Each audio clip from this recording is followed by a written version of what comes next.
of two wonderful comedian panellists. I brought in comics because I want to give it a lighter edge, and also they work for less. See you there.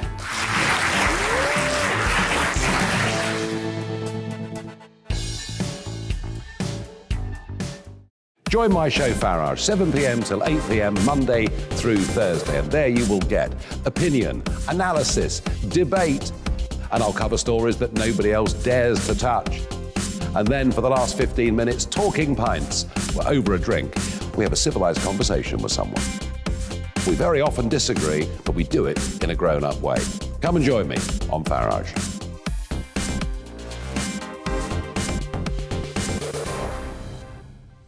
I'm Colin Brazier. I've reported from more than 70 countries around the world, covered wars from Afghanistan to Iraq, from Lebanon to the Balkans. I'm trying to bring that experience, that feel for events, to the studio. And something else.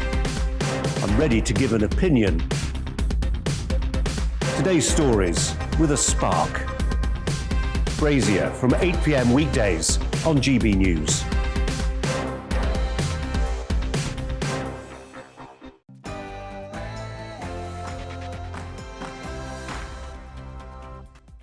Hello and welcome to the briefing with me, Gloria De Piero. Lots coming up today. We're talking sleaze again after fresh revelations of Tory MPs' money-making second jobs are laid bare in all their gory, awkward detailing some of the papers today. We're talking to a Tory MP on the Standards Committee, plus a former chair of that committee and a former Labour MP. But first, it's the news with Rosie.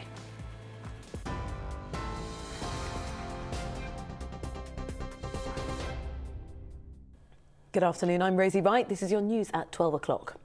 The government will reportedly announce compulsory COVID vaccines for frontline NHS staff in England. It's understood employees will be given a spring deadline for both doses. Around 100,000 NHS workers haven't had yet their first jab. Care home workers in England have already been told they must be fully vaccinated by this Thursday. The Prime Minister is under increasing pressure to apologise for the Tory sleaze row. Boris Johnson, who visited Northumberland yesterday, reportedly returned to London before a debate in the Commons had finished but decided not to take part. Cabinet Minister Steve Barclay told MPs attempting to change standards rules to prevent Owen Paterson from being suspended was a mistake. Labour's Shadow Community Secretary Steve Reid told GB News the Prime Minister needs to address it. My message to Boris Johnson is apologise for what you've done wrong and work with us to put it right again. This is something that could bring the whole of the House of Commons together. The vast majority of us want a system that the public can have confidence in. It's the Prime Minister whose disregard for the rules is poisoning the well right now, and we really need to come together to put this right. A 10-year-old boy killed in a dog attack in South Wales has been named by police as Jack List. Officers were called to an address near Caerphilly just before 4 p.m. yesterday and confirmed that the child died at the scene. The dog was destroyed by a firearms officer. The husband of Nazanin Zahawi Ratcliffe, who's on his 17th day of his hunger strike, says he's entered uncharted territory. Richard Ratcliffe wants the government to do more to secure the release of his wife, who's been detained in Iran for 5 years. The Foreign Office says it's doing all it can to get her home. Mr Ratcliffe told GB News the Prime Minister has to make good on his promise to bring her back. Nazanin and others are being held over the UK government's debt. They need to resolve that debt dispute so that people can come home. And they really do need to challenge Iran on its hostage-taking. It doesn't make it safe to British citizens to do neither on both things. Exactly, he's the Prime Minister. He's responsible for all of our safety. He's responsible for protecting all British citizens. I think my point to him is, he needs to take that responsibility seriously. A man who spent more than 2 days trapped in a cave is said to be doing remarkably well. The experienced caver was in the Brecon Beacons when he fell on Saturday, suffering what's thought to be a broken jaw, leg and spinal injuries. His ordeal lasted 54 hours as teams worked in shifts to bring him to the surface. More than 240 people were involved. Tensions are rising on the Poland-Belarus border where thousands of migrants are gathering. It comes a day after hundreds of people broke through barriers and entered Poland. Well, Polish security forces described the influx of migrants as a coordinated attempt to massively enter the territory, accusing the Belarusian government of launching hybrid attacks against the country. The government will invest more than £200 million into small nuclear reactor research as part of plans to hit net zero targets. The Business Secretary Kwasi Kwarteng has described it as a once-in-a-lifetime opportunity to move away from reliance on fossil fuels. The small modular reactors could be ready by the early 2030s, and they have the potential to be less expensive to build than traditional nuclear power plants. England and Manchester United striker Marcus Rashford will be awarded an MBE by the Duke of Cambridge. The 24-year-old is being recognised for his campaign last summer to ensure no vulnerable children went hungry. It resulted in the government changing its policy on free school meal vouchers during lockdown. Thousands of ceramic poppies are going on display at the Imperial War Museum North in Trafford near Manchester. The new artwork will see handcrafted ceramic flowers cascading 30 metres down and pooling within the air shard. It's going to be on display from tomorrow ahead of Armistice Day as part of remembrance events.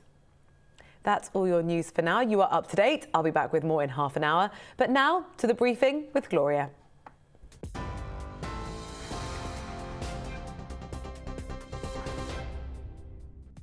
Coming up this hour on the briefing, the revelations over sleaze are getting worse and worse for the government today. We have details of several leading Tories' second paid jobs laid bare in the newspapers. So we're talking to the longest-serving MP on the Standards Committee and asking how on earth can we clean up our politics.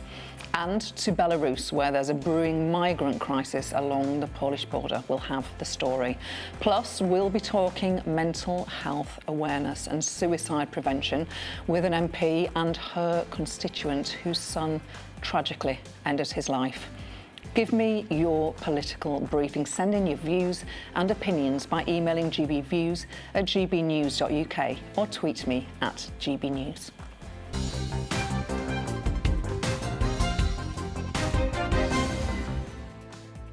The row over lobbying has intensified today after revelations in the papers about several leading Tories and the amounts they're making from second jobs. Most shockingly, perhaps the former Attorney General, Geoffrey Cox, who has reportedly voted by proxy while in the British Virgin Islands on the payroll for a company advising the islands on how to preserve its status as a tax haven. It's all looking pretty murky, isn't it? So what's the answer? Should MPs be banned outright from taking paid second jobs? Well, I'm delighted to be joined now by Sir Kevin Barron, former chair of the Parliamentary Privileges Committee, which is now, of course, the Standards Committee. He's also a former Labour MP. Sir Kevin, good to see you. Hi, how are you? Good, thank you. So we're told to expect changes to the disciplinary process for MPs before Christmas. What should inform the review? Well, I think what should inform the review is what is going to the people are going to have more trust in. And as far as I'm concerned, the antics of last week, and particularly trying to set up another committee without any lay members on it, was just a ridiculous situation. And I'm pleased that the government have backed down from that. It seems from what the current chair said in the debate yesterday that they have got some changes that they'd like to take place. I have to say, I had changes I'd like to take place on occasions and they weren't accepted because, you know, people in there didn't like it. But the one change that we did was to introduce lay members, and I think that's been to the general good. And one of them was on the national media this week and saying how she sees it sat in with MPs, looking at what MPs are doing, and it gives me confidence that that particular changes that we made was worth doing. What changes did you want to make that you said weren't accepted? Well, I remember one. This was under Speaker Burko when the Parliamentary Commission had recommended that what we should do, we should put a rule in that says if a Member of Parliament in their personal or private life brought Parliament into disrepute, then that should be something that could be investigated. That was fought against by the three major political parties in Parliament at the time. They put an amendment down that Speaker Burko accepted. And the amendment simply said that if anybody is found under that rule, the new rule that was going to be accepted, the Parliamentary Commissioner could not do the investigation. And this was like saying, well, it's back to MPs doing the investigation then. I thought that was outrageous. I did meet Speaker Bercow, who didn't change anything. And what it took us 18 months to go back to the rules that we'd had before that amendment had been put in by the 3 whips officers and been accepted. So, there's many things that you'd like to do, some things you shouldn't, but it's pretty clear to me that leaving it to recommendations via the current system is the best way to do it. The Conservative MP and Father of the House, Sir Peter Bottomley, said yesterday, "I believe the current system does work, can work and should work." Is he right? He's the most experienced serving Member of Parliament. I think by and large he is right. I don't think there's any question about that. They may want to make some changes around making things better. The bigger argument's been an issue about the appeal. Now, everybody under the current system can appeal the findings. What they can't do at the moment is appeal the decision that the committee take, like the 30 days working day suspension that was on offer last week. But I have to say that they can look at that, but the major issue is about whether or not anybody has broken the rules. And quite ironically, I stood down, you may remember this, I stood down in the autumn of 2018. In July of 2018, we recommended a suspension, a member from Northern Ireland he's been found guilty. We recommended a suspension of 30 days, as it was with Owen Pattison. That suspension started in September 2018. There was a recall petition set up in his constituency, but it didn't actually reach the figure. So there was never a by-election or anything else. Why they didn't advise Owen Pattison to do that last week, I don't know. As the circumstances are now, of course, he's not a Member of Parliament anymore. And I just find it extraordinary that they think they can bring another committee in, forget that there's half of the committee now is lay members, ordinary members of the public who've been interviewed and put onto the committee to help come to a judgment, which I hope gives members of the public some security in that it is not members of Parliament sitting in judgment over members of Parliament like it used to be when I first went onto the committee in 2005. Should there be a hard and fast rule which prohibits members of Parliament having second jobs? My instinct on that is no. And I'll tell you why. In 2005 to 2010, I sat on the Health Select Committee. There was a member on that who was a practicing GP, Howard Stote, a colleague of mine. He was a Labour member. I think he used to do one surgery a week to see his constituents. And quite frankly, Gloria, I wouldn't want to go to an MP. Howard was in there for 13 years. I wouldn't want to go and see a doctor who's not practiced for 13 years. So I think the issue about maybe you should look at whether you can be a paid lobbyist or not, well, that might be a different issue. But that should be done, not by the House, although they will have to agree it. That should be done by the Parliamentary Commissioner and the Standards Committee to make recommendations to the House what should go ahead. Whether they will do that or not under those circumstances, I don't know. But I don't think a blanket ban is a sensible thing when you look round at people needing to keep their accreditations up, doing vital jobs. There's one current Labour Member of Parliament who works in A&E from time to time. But the idea that you are paid to lobby for private companies, I mean, nobody would think that was acceptable, would they? So perhaps that's where we'll see change. I think that's an area that needs to be looked at, but quite frankly, I'm away from it now. I'm at arm's length, as it were, so it's up for the current committee, along with the lay members that sit on it, to make some recommendations that the House can agree, hopefully. In Parliament, during the last sleaze scandal in the 90s, just tell us about the impact that had on politics. Well, it certainly did. I mean, I was there when the Cast for Questions that brought the independent commissioner into being. And quite frankly, what was said about her last week by at least one member of the cabinet, that she should reconsider her position, is absolutely outrageous. She, like others before her, have been independent-minded, have done their job, take legal advice from the Speaker's lawyers, and they've done, and certainly she has been doing a brilliant job in the years that I've known her. And I think that we have to get this into some perspective. And I think what happened last week was this was trying to effectively trying to save a friend who broke the rules, and what he should have done is to accept, as many other people have done, they'd broken the rules and the punishment that was being given out. Didn't mean to say his career was going to end, but sadly he's ended it himself this week. You will have had to take difficult votes during the Labour government, things that you may not have been comfortable voting with, but the whip was very strong. Obviously, loads of Tory MPs are really angry that they were whipped to vote for a decision that was then reversed.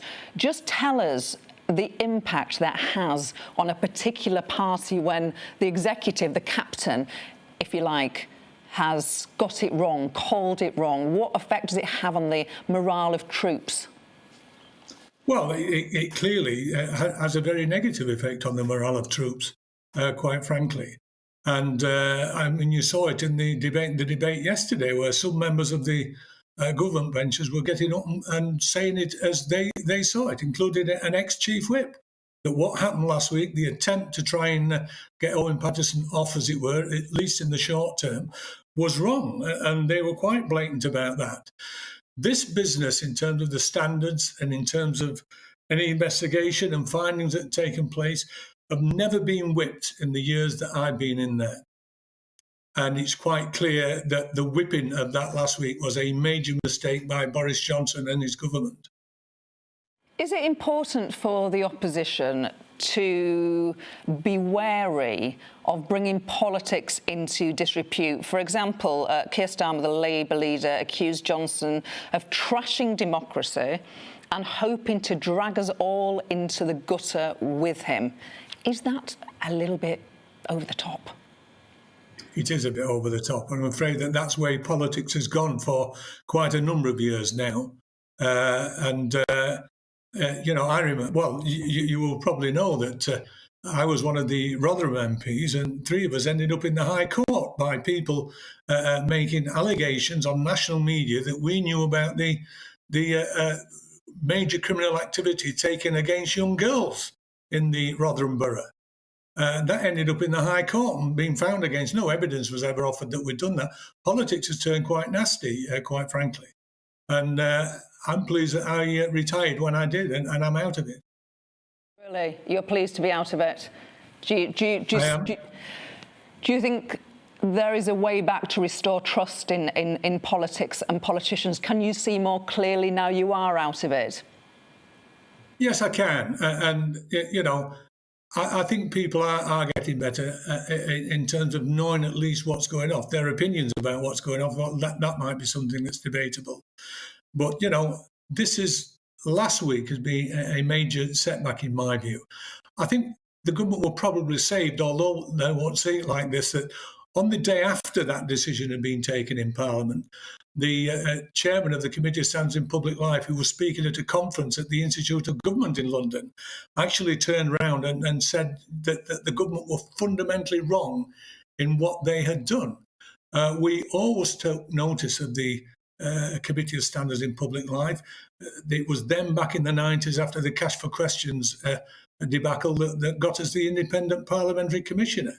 And I'm pleased that he spoke out last week and that the government quickly changed their mind the day after. I just hope that lessons have been learnt from that. And also lessons that you know, they're lay members, ordinary members of the public involved in these matters now, both in the investigation and in the adjudication. And hopefully that is going to remain. And finally, some make the argument, which I'm not sure the public would have any truck with, that if members of Parliament were paid more, then we wouldn't get these sorts of scandals and these lack of trust or loss of faith in politics and politicians and the second jobs. Do you have any truck with that argument? Are MPs paid too little? I have to say that my view is that it's very reasonable what MPs get, and I don't go along with that.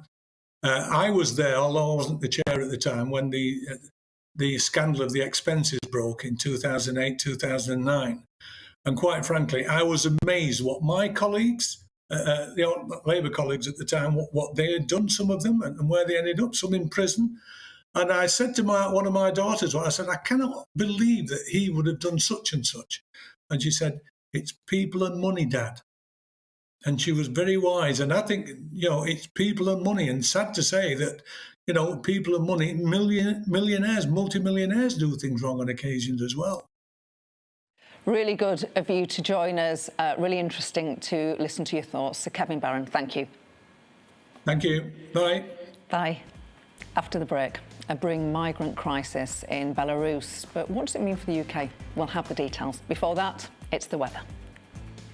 Hi there. A three-way split across the UK for today. Cloud and rain in central areas, sunny spells to the north and the south of that rain, with blustery showers for the far north of Scotland. That's where the wet and windy weather was as we started the week, but the front responsible for that has sunk into central parts of the UK, and that's where the focus for, well, cloudy skies and outbreaks of rain will be for the rest of the day, especially for parts of Wales, northern England.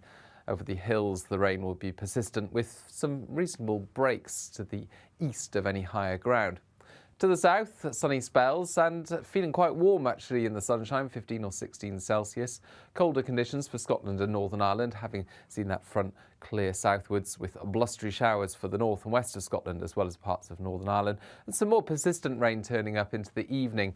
That cloud and rain sinks south and eases, and then further blustery showers follow on behind. But with clear skies across Scotland and Northern Ireland, it will be a fairly chilly night, temperatures into the low single figures, a touch of frost in the northeast. Whilst it's a mild night across England and Wales, but a grey and gloomy start to Wednesday with those outbreaks of rain steadily pushing south and a lot of low cloud across much of England and Wales, covering the hills and leading to some coastal mist as well. The rain on and off, I think, across these parts of East Anglia, the Midlands, Wales as well into the afternoon. Not quite as warm because of the lack of sunshine, but it will be brighter in the far southeast and brighter again for northern England, Northern Ireland as well as Scotland. Further showers coming into the north and west of Scotland, and we keep that blustery wind going well into Wednesday. But a lot of low cloud there affecting the southern half of the UK. That sticks around for Thursday, a dull day to come with some drizzle and fog in places. Friday sees unsettled weather in the north, brighter further south. Hi, I'm Patrick Christie's. And I'm Mercy Moroki. And we're hosting a show right here on GB News, 9:30 a.m. till 12 p.m. every single weekday, called To The Point. We're going to be talking about all the big issues that matter to you at home in Britain. Absolutely, whether it's holding politicians to account, discussing what's taking place in the Channel, banging on about law and order, we're not afraid to do the absolute lot of it. Yes, and if you're thinking it, you can guarantee that we'll be saying it. Make sure you're here 9:30 a.m. till 12 p.m. every single weekday, right here on GB News for To The Point. You're watching GB News live across the UK and the world on our digital stream. GB News is Britain's news channel. We are the UK's home of discussion and debate from all perspectives. We are here for you. Don't forget to join our YouTube community by clicking on that subscribe button. And if you want the GB News app, you can click and catch up on programmes anytime. We love to hear from you, so email us. gbviews@gbnews.uk. Thanks for being part of the GB News family. My name is Andrew Doyle. Join me every Sunday evening at 7 p.m. for Free Speech Nation. This is a show where we address current affairs and news stories of the week with the help of two wonderful comedian panellists. I brought in comics because I want to give it a lighter edge, and also they work for less. See you there.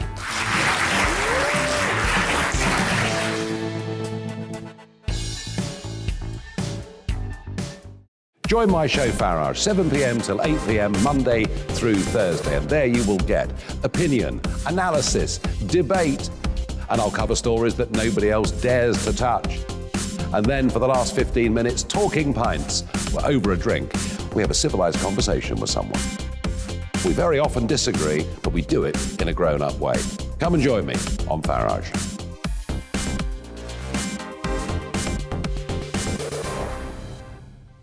I'm Colin Brazier. I've reported from more than 70 countries around the world, covered wars from Afghanistan to Iraq, from Lebanon to the Balkans. I'm trying to bring that experience, that feel for events, to the studio. And something else, I'm ready to give an opinion. Today's stories with a spark. Brazier from 8 p.m. weekdays on GB News.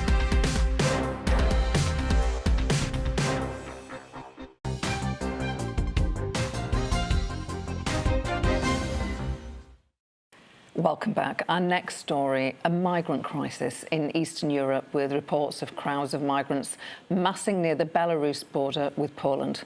Poland is refusing to let them enter the country and is warning that thousands more are on the way.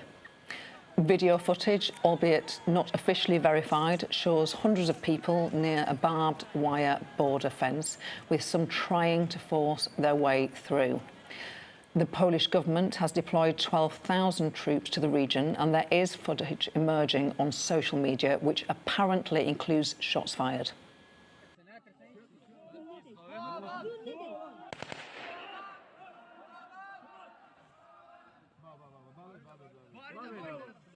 Joined now by our Home Affairs and Security correspondent, Mark White. Mark, just explain to us what's happening on the border between Poland and Belarus.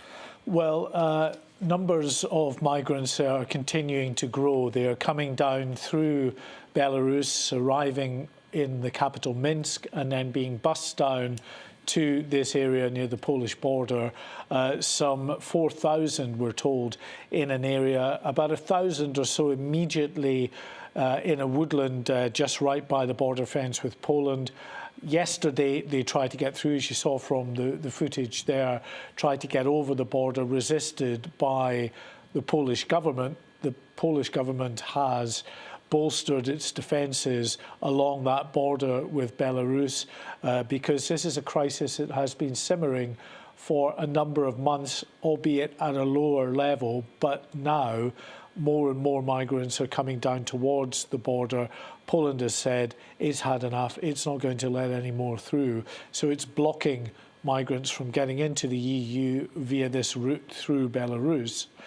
And of course what you've also got then are the Belarusian guards who we're told are shepherding these migrants down to the Polish border, now not letting them back into Belarus. They're allowing them to get to the Polish border, but not allowing them to get back into Belarus. So the numbers are swelling and the people are getting increasingly desperate there. It's -1, we're told, last night. They don't have much in the way of food or water supplies there. They've been burning trees in the forest just to keep warm. Tempers clearly are getting frayed. They've been, as I say, trying to push through the Polish defences, but the Polish are determined not to let that happen. The Polish Prime Minister visited this border area this morning along with the Defence Minister. They have sent 12,000 troops to the area and are very concerned about the potential for this escalating into more of a conflict with their Belarusian opposition counterparts. And what's driving the surge of migrants? Well, this is being driven, according to the EU and NATO, by Alexander Lukashenko, the autocrat, the president of Belarus. You remember, of course, he was elected last year in a disputed election, and that followed on with a crackdown on the opposition in Belarus.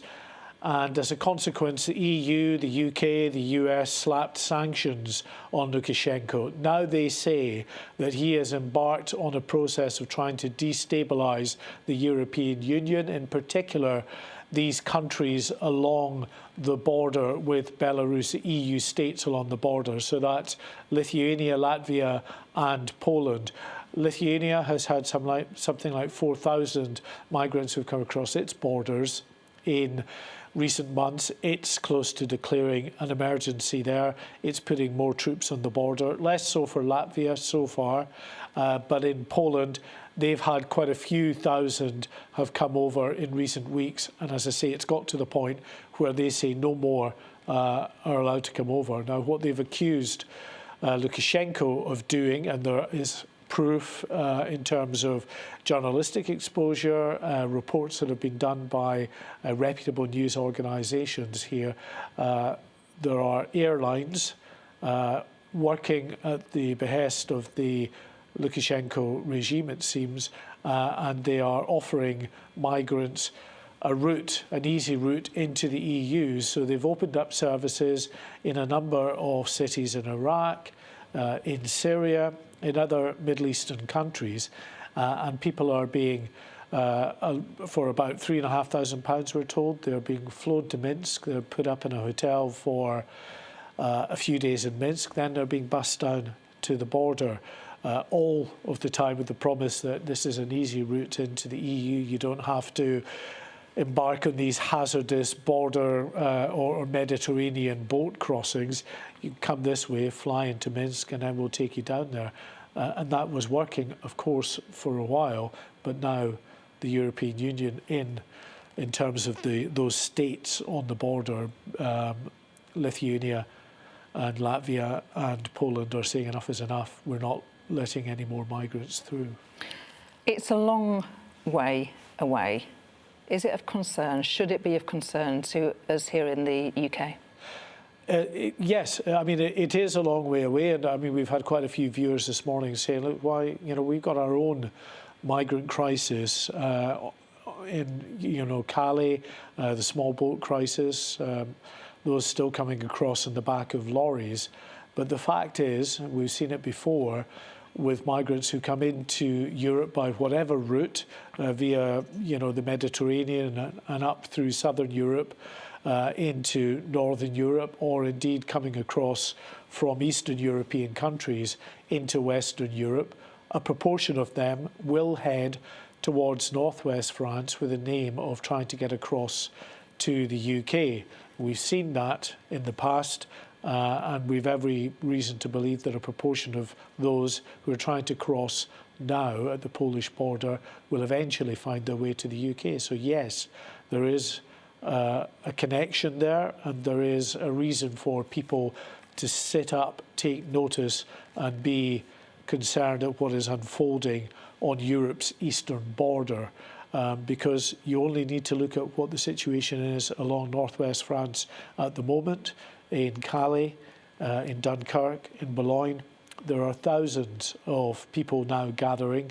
Even though we are heading towards the winter months, the small boats are still coming. Any day there is a relatively calm day. Even today, there's another few boats have come across, been intercepted by Border Force, the RNLI, and taken to Dover and other places along the Kent coast. So it's a problem for the UK generally, and the more migrants, of course, that come into Europe, a proportion of them will find their way to that area of northwest France. And what are the European Union saying and doing about this crisis? Well, they say that they stand full square behind Poland. They do want Poland to cooperate with Frontex, which is the European Union, their border force agency, with a view to operating a system of controlled migration at their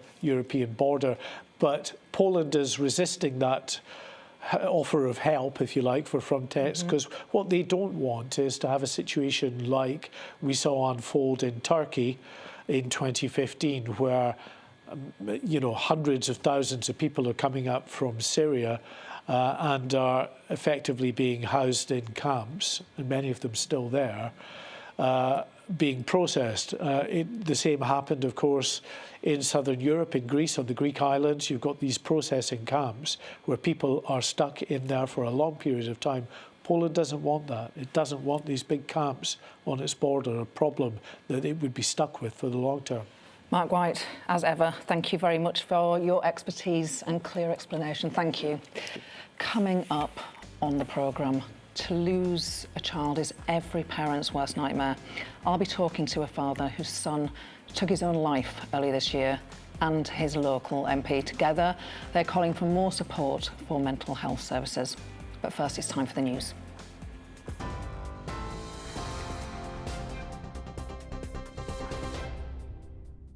Let's get you up to date. The government will reportedly announce compulsory COVID vaccines for frontline NHS staff in England. It's understood employees will be given a spring deadline for both doses. Around 100,000 NHS workers haven't had their first jab. The mother of a 10-year-old boy who was killed by a dog in South Wales has paid tribute to her beautiful, sweet son. Jack Liss was attacked in Caerphilly yesterday. His mum says the animal wasn't theirs. The dog was destroyed by firearms officers. The husband of Nazanin Zahawi Ratcliffe, who's on the 17th day of his hunger strike, says he's entered uncharted territory. Richard Ratcliffe wants the government to do more to secure the release of his wife, who's been detained in Iran for 5 years. The Foreign Office says it's doing all it can to get her home. Tensions are rising on the Poland-Belarus border, where thousands of migrants are gathering. It comes a day after hundreds of people broke through barriers and entered Poland. Well, Polish security forces have accused the Belarusian government of using the migrants as weapons, launching hybrid attacks against the country.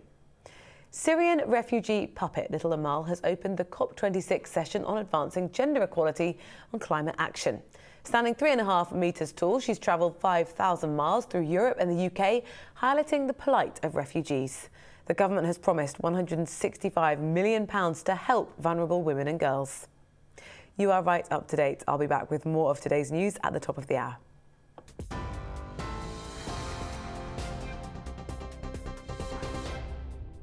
You're watching GB News live across the UK and the world on our digital stream. GB News is Britain's news channel. We are the UK's home of discussion and debate from all perspectives. We are here for you. Don't forget to join our YouTube community by clicking on that subscribe button. And if you want the GB News app, you can click and catch up on programmes anytime. We love to hear from you, so email us. gbviews@gbnews.uk. Thanks for being part of the GB News family. My name is Andrew Doyle. Join me every Sunday evening at 7 p.m. for Free Speech Nation. This is a show where we address current affairs and news stories of the week with the help of two wonderful comedian panellists. I brought in comics because I want to give it a lighter edge, and also they work for less. See you there.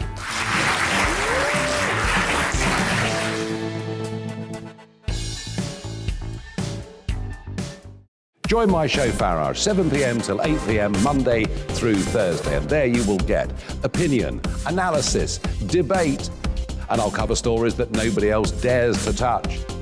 And then for the last 15 minutes, talking pints. We're over a drink. We have a civilised conversation with someone. We very often disagree, but we do it in a grown-up way. Come and join me on Farage.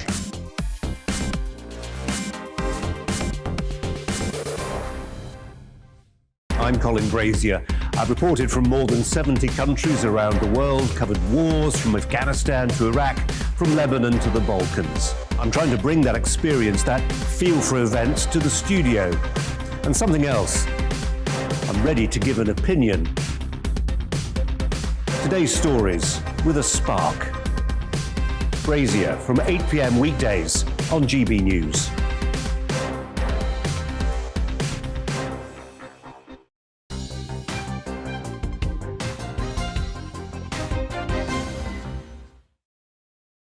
So, MPs are rightly coming in for a lot of criticism at the moment, but many work very hard indeed for the people who elected them, and we want to reflect that on the show too.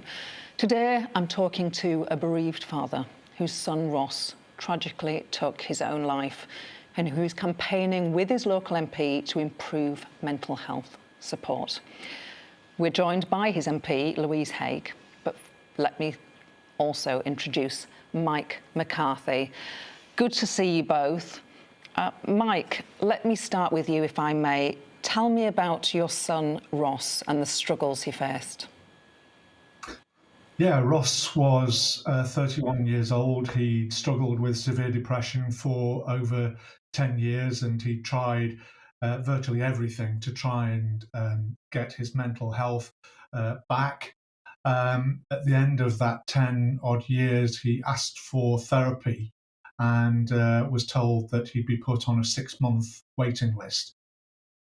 He died a few weeks into that wait. And, you know, he was our world.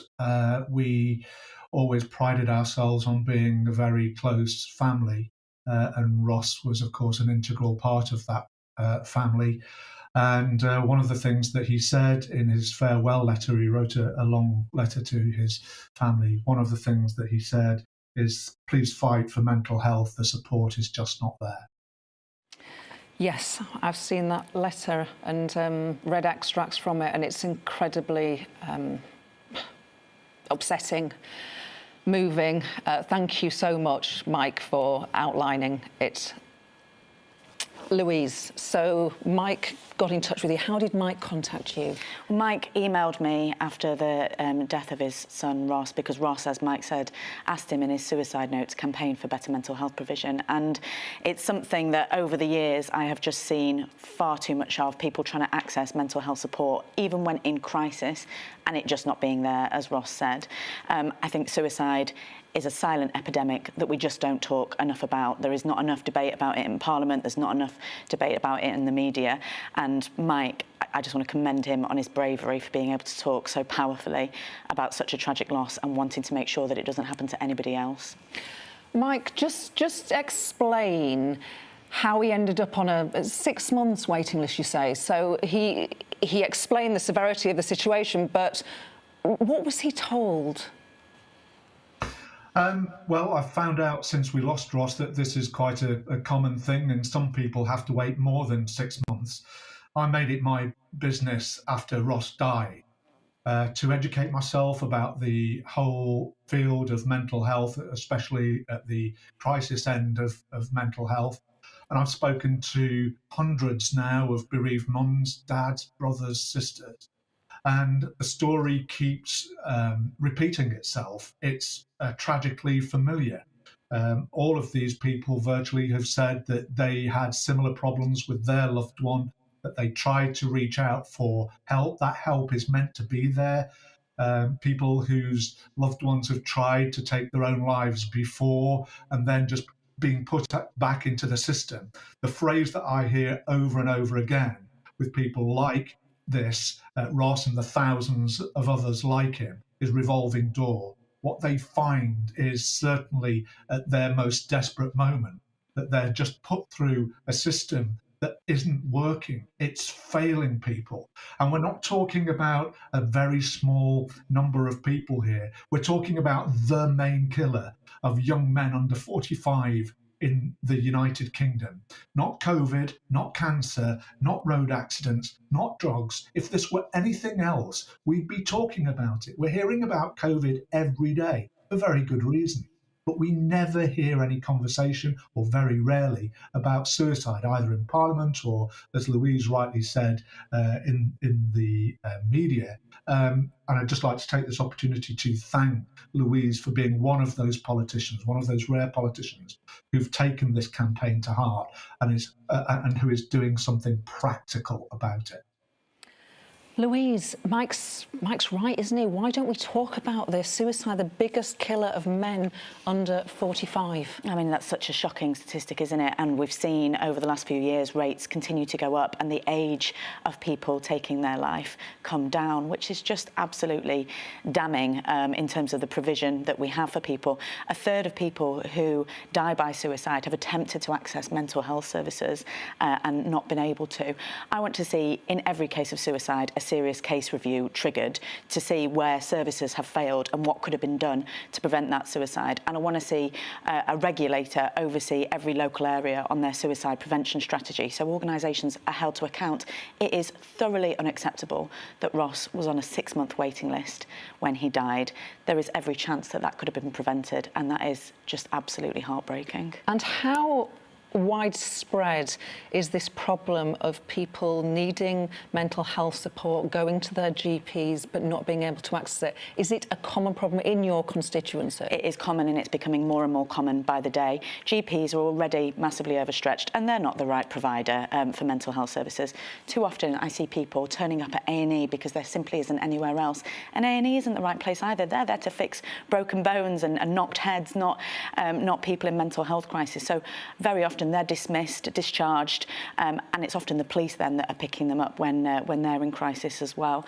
So we need proper crisis provision for everybody that needs it, and crucially early intervention as well before people hit crisis. But for too many people, either before or during crisis, it just simply isn't there.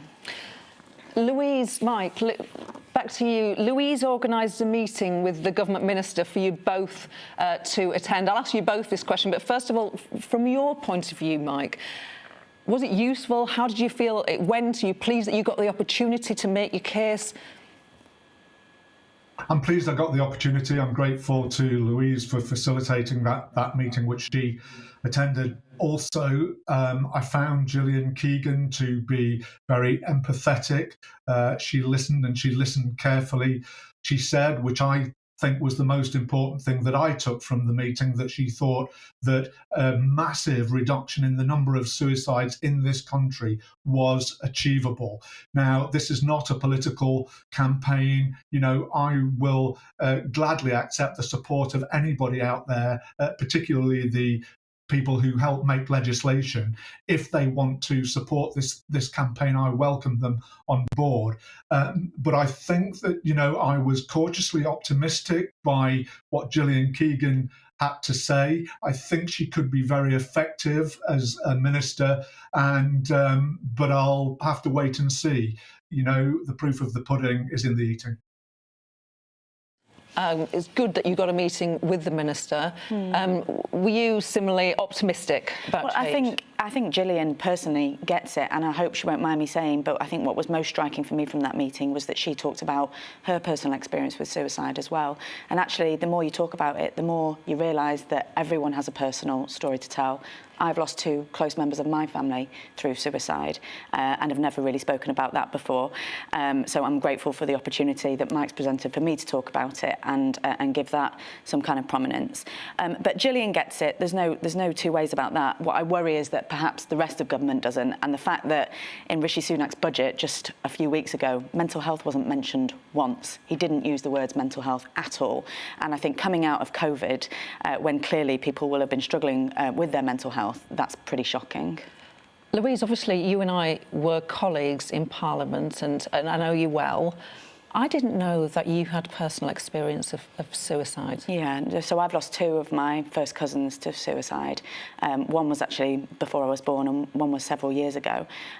Both, sadly, had problems with drugs, and both took their lives. And the ripple effects that has through a family is profound. I still see the consequences that has every day on the people that they left behind. Mike, back to you. Obviously, you are bereaved, but you say you won't stay silent. Just put that in your own words. Why is it important for you to take on this campaign now? I think there's too much stigma around suicide. I mean, we still refer to people committing suicide. That's how we've been brought up to talk about suicide. Now, the illegal status was lifted in 1961. Suicide, believe it or not, used to be illegal, and people were actually put in prison having survived a suicide attempt. So I think we need to be open about it. We need to be transparent about it. I regard the whole issue of suicide as being in a dark corner in the same place that child abuse, for example, was 20 years ago. It's only when we brought all of that into the open that people started to shine a spotlight on it and report it and look into it, investigate it.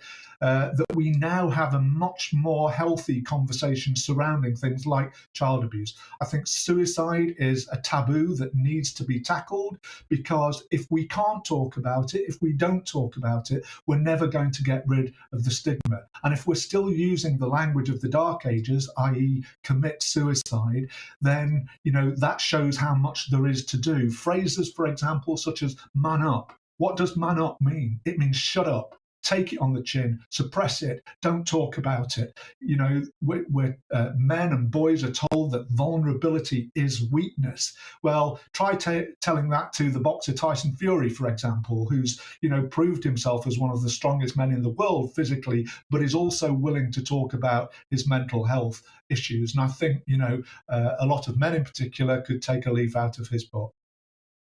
Where next for the campaign, Mike, as far as you are concerned? Well, I've started a talk club in Sheffield, supported hugely by the Sheffield United Community Foundation. We hold it every week at the Bramall Lane Stadium between 6 and 8 p.m. Wednesday evenings. That's a safe, non-judgmental space where men can talk about their emotions and their feelings without being judged about it. There's still so much more to do, and I'm driven by those dying words of Ross, and also the fact that I know as a father and within our family just how much pain it creates.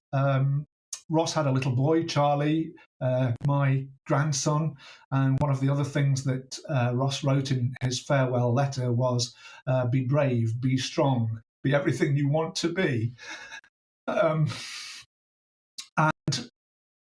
you know, I can't read that letter without honouring Ross's wish and without trying to do my little bit to try to do the best I can in his memory and in the honour and memory of all the other thousands of others, of men and women who find themselves in that dark place every day of the week.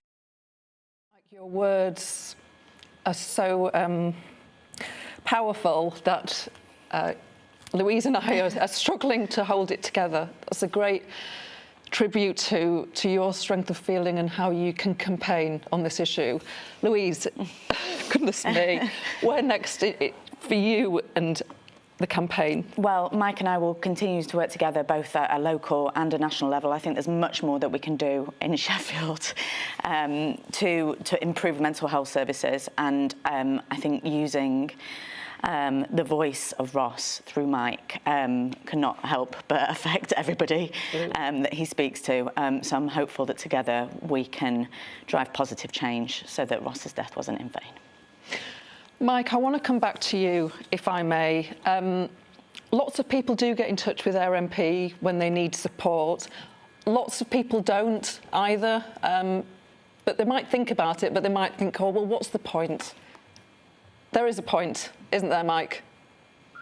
There is a point, yeah. I'm so grateful that I contacted Louise. I first spoke to her the night after the last elections when Labour, I'm sure Louise won't mind me saying, when Labour didn't do particularly well.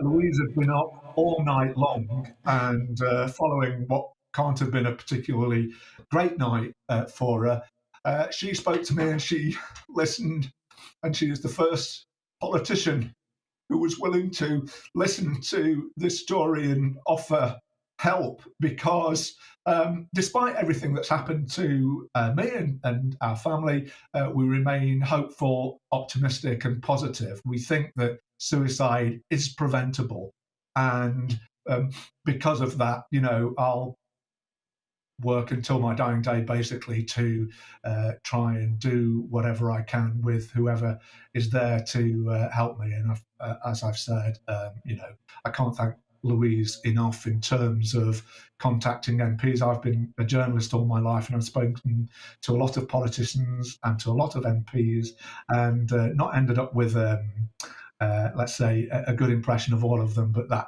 certainly doesn't apply to Louise or Gillian Keegan, the minister. So I put the question to Mike.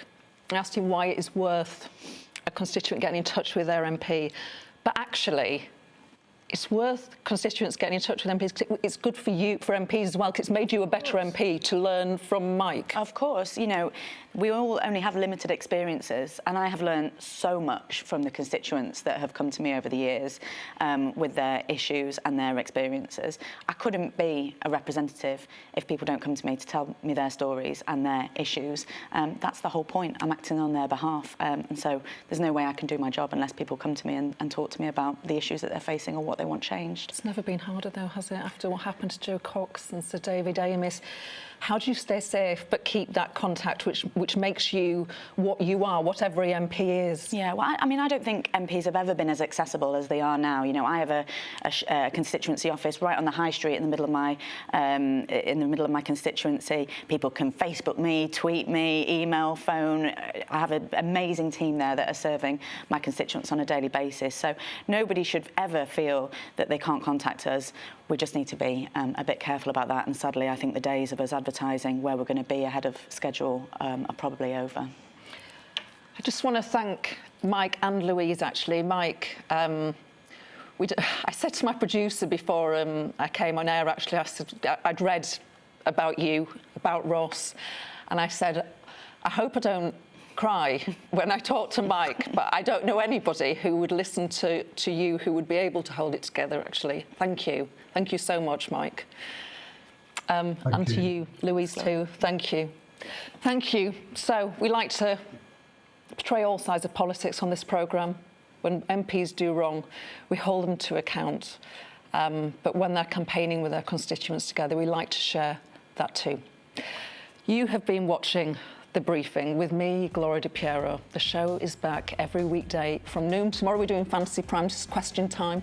We'll have a Tory MP and a Labour MP because Parliament's in recess, but we are still going to have that discussion tomorrow. Up next, it's On the Money with Liam Halligan. I'll be back with Liam between 2 and 3. But for now, I shall go and wipe my eyes and leave you with your weather. Hi there. A three-way split across the UK for today. Cloud and rain in central areas. Sunny spells to the north and the south of that rain, with blustery showers for the far north of Scotland. That's where the wet and windy weather was as we started the week, but the front responsible for that has sunk into central parts of the UK. And that's where the focus for, well, cloudy skies and outbreaks of rain will be for the rest of the day, especially for parts of Wales, northern England. Over the hills, the rain will be persistent with some reasonable breaks to the east of any higher ground. To the south, sunny spells and feeling quite warm actually in the sunshine, 15 or 16 Celsius. Colder conditions for Scotland and Northern Ireland, having seen that front clear southwards with blustery showers for the north and west of Scotland as well as parts of Northern Ireland. And some more persistent rain turning up into the evening. That cloud and rain sinks south and eases, and then further blustery showers follow on behind. But with clear skies across Scotland and Northern Ireland, it will be a fairly chilly night, temperatures into the low single figures, a touch of frost in the northeast. Whilst it's a mild night across England and Wales, but a grey and gloomy start to Wednesday with those outbreaks of rain steadily pushing south and a lot of low cloud across much of England and Wales, covering the hills and leading to some coastal mist as well. The rain on and off, I think, across these parts of East Anglia, the Midlands, Wales as well into the afternoon. Not quite as warm because of the lack of sunshine, but it will be brighter in the far southeast and brighter again for northern England, Northern Ireland as well as Scotland. Further showers coming into the north and west of Scotland, and we keep that blustery wind going well into Wednesday. But a lot of low cloud there affecting the southern half of the UK. That sticks around for Thursday, a dull day to come with some drizzle and fog in places. Friday sees unsettled weather in the north, brighter further south. Join my show Farage, 7 p.m. till 8 p.m. Monday through Thursday, and there you will get opinion, analysis, debate, and I'll cover stories that nobody else dares to touch. And then for the last 15 minutes, talking pints. We're over a drink. We have a civilised conversation with someone. We very often disagree, but we do it in a grown-up way. Come and join me on Farage.